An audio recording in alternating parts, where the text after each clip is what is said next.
Welcome back dito sa channel natin. Andito tayo ngayon sa may Arcas South. Magbibigay tayo ng update sa iba't ibang mga projects na ginagawa dito. Ito na yung bagong bukas na Ayala Mall sa Arcas South.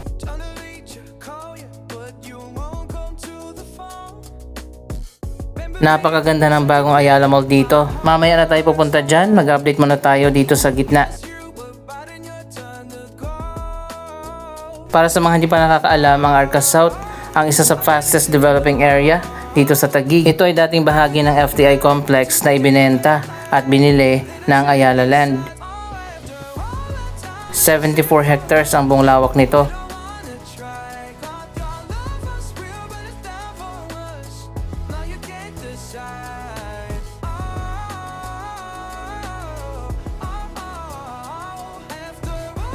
Makikita naman natin dito sa background, napakarami na ang mga residential condominium.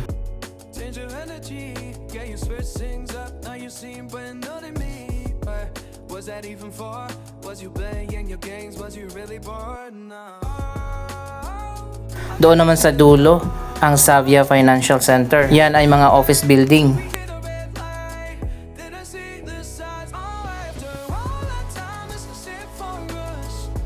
Marami pang residential condominium dito sa kabila.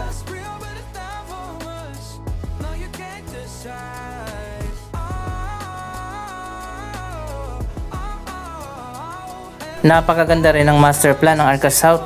Kita nyo naman malawak yung mga bagong street dito. Sinarado na pala yung open park.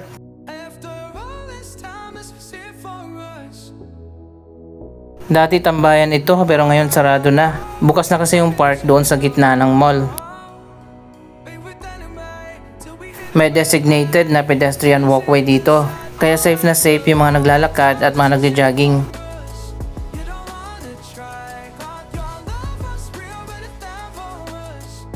Napaka-walkable din ng Arcas South.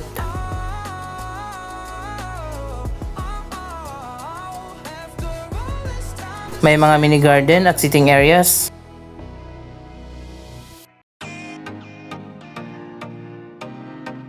Tapos na yung cluster ng mga bagong condominium dito.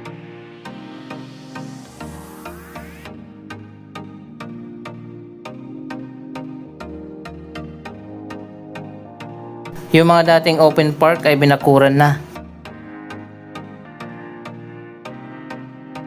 Ito pala yung Arbor Lanes at doon naman sa kabila ang Park Cascades.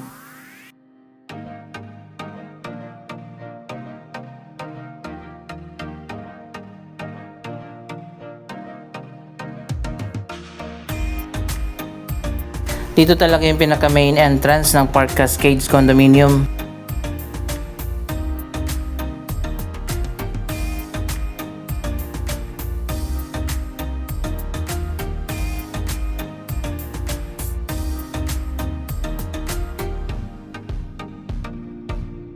Sa gitna ng cluster ng mga condominium dito, merong park.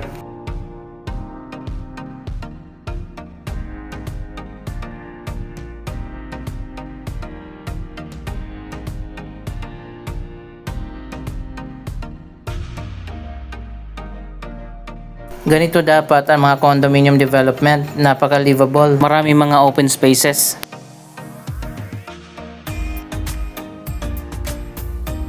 Yung ibang development, puro condominium building, wala man lang open space.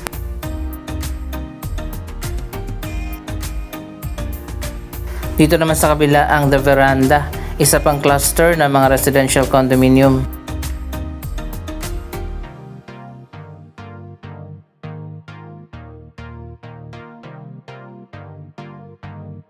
Ang ganda pa ng design ng mga park dito.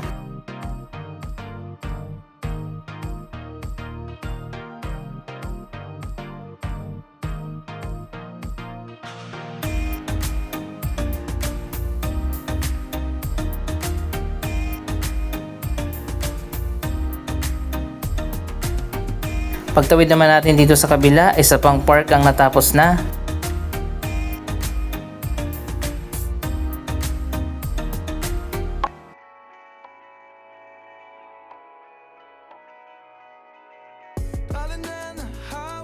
Ito na pala ang progress sa bagong project na ginagawa dito, ang The Blue Leaf. Yan ay isang events place.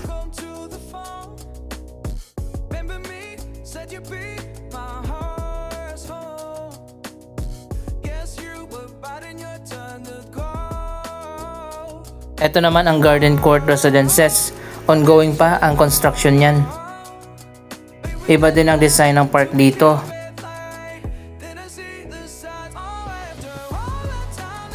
Mas okay talaga kapag ganito mga development na merong mga park. Pwede ka dito maglakad, mamasyal, at maglaro ang mga bata. Pwede rin dito yung mga pets.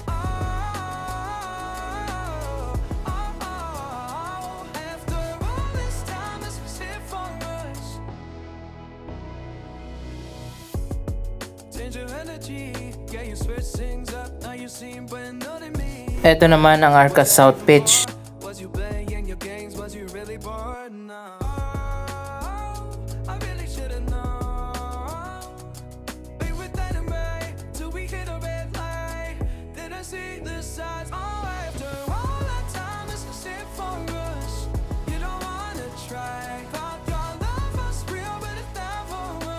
Diretso na tayo dito sa likod ng Ayala Mall. By the way, yung dito pa lang sa right side yung nagbukas. Ang main mall ay nandito sa kaliwa.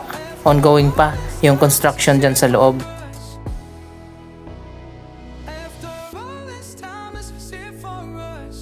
Para sa mga nagtatanong kung ano pa ang ginagawa dito, yan ay extension pa ng mga residential condominium. Ibig sabihin, more building pa ang itatayo dyan.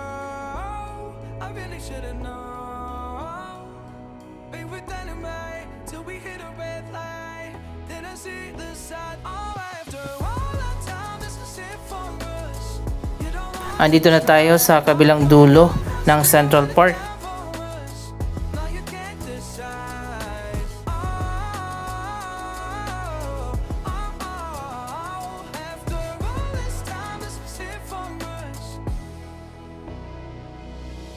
By the way, dito sa main mall mag-o-open ang Makro Supermarket. Ito na ang magiging ikalawang branch ng Makro sa muling pagbabalik nito sa Pilipinas. Ang pinakaunang branch ay bubuksan doon sa may Balintawak.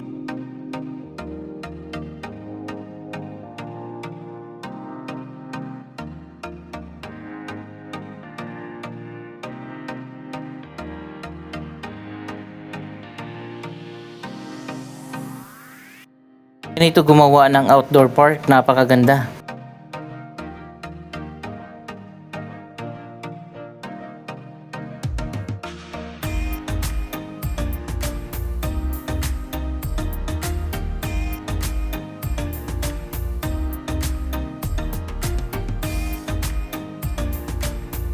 At hindi pa tayo tapos, meron pang isa pang garden dito sa likod ng mall.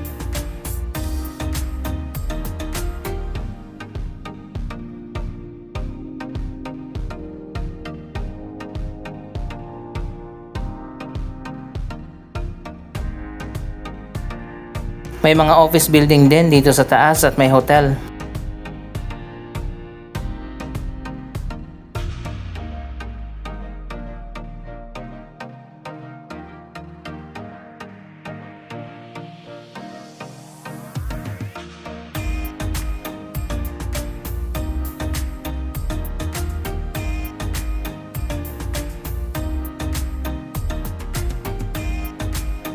Mas lamang talaga ang Ayala Development kung ikukumpara natin sa iba. May mga elevated walkway na dito na connected sa magkabilang side ng mall.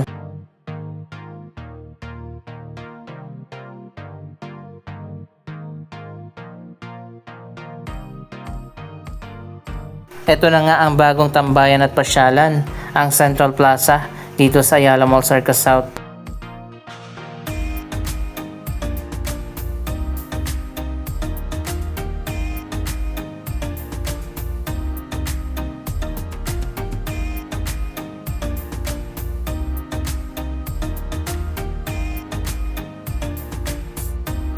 Sa ngayon wala pa tayong idea kung kailan talaga ang opening ng main mall. Siguro sa tingin ko by December.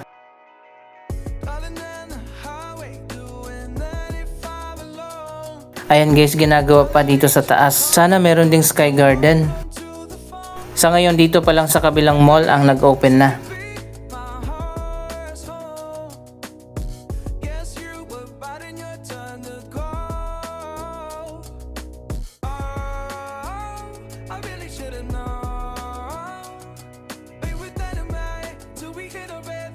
Madali lang naman pumunta dito sa may Arca South. Sumakay lang kayo dyan sa Juan Ayala.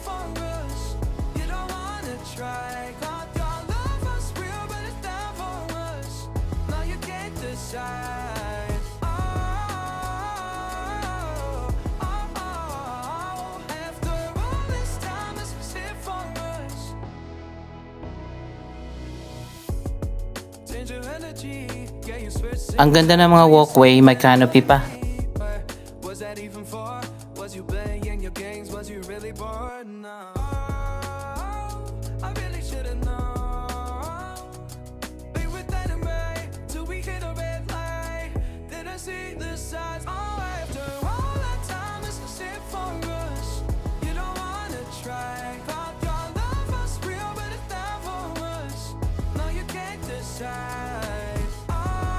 Ayan, nandito tayo sa taas, sa elevated walkway.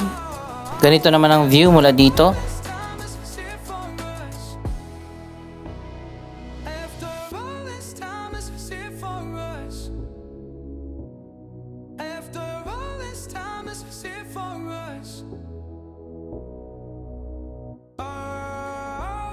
Nasa tapat lang ng mall ang terminal. Ayan, dyan ka sasakay.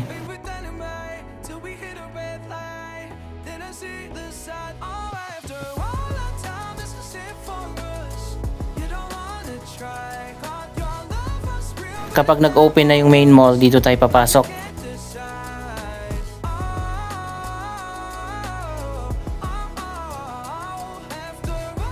May entrance din dun sa kabila na connected din sa ikalawang walkway.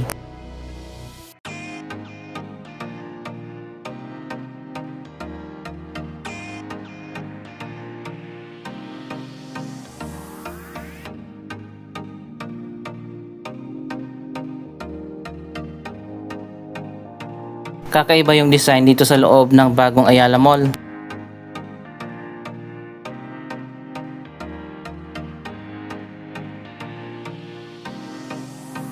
Marami na pala ang nag-open ng mga bagong stores, shops, restaurant, mga cafe.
Makikita naman natin, napaka-unique ng design dito sa loob ng mall.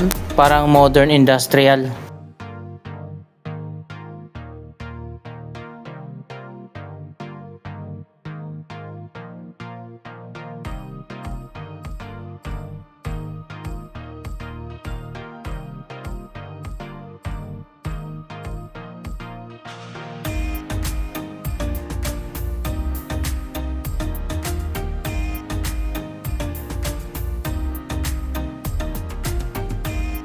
Ang mga pwede nyo puntahan dito, ang The Souk Market, mas organized na bazaar area, at ang The Crates naman, ang mga medium at small enterprise.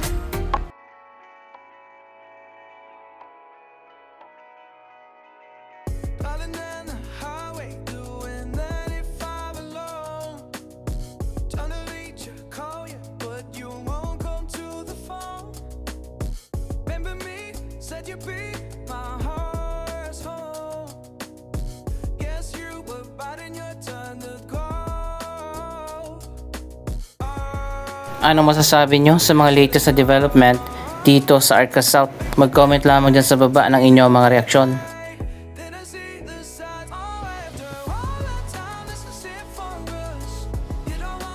Try